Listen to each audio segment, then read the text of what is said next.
ये डाल देंगे इसमें गोश्त में। ये आधा किलो अरबियाँ, 2 टेबलस्पून लहसुन डालना। अच्छा 3 टमाटर का पेस्ट, दरमियाना साइज। अच्छा ये 1 लाल मिर्च, सवा चम्मच लाल मिर्च का, आधी चम्मच हल्दी, 1.5 चम्मच नमक। स्टॉक करना है। इस साइज के 3 टमाटर पेस्ट करके डाला है, इस पेस्ट में शामिल नहीं है। 1.5 टमाटर है।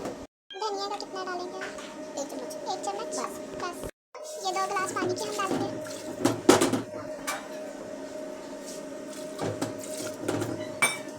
और इसको गोश्त को गलने के लिए छोड़ दो।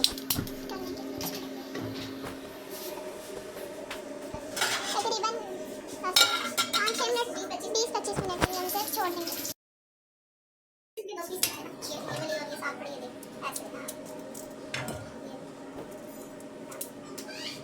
ये भी बहुत मोटी मोटी है, इसके भी 2 पीस करना।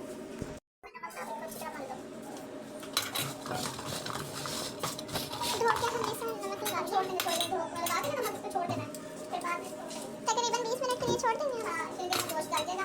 सही 20 मिनट के लिए तकरीबन हम इसे छोड़ देंगे, 20 या 15 मिनट के लिए। अभी गोश्त नहीं डाला नहीं रखा।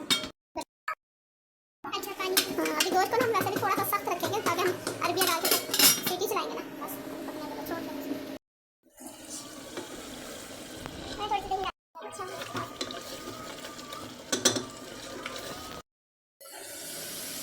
अभी अरबियाँ डाल रहे हैं हम इसमें।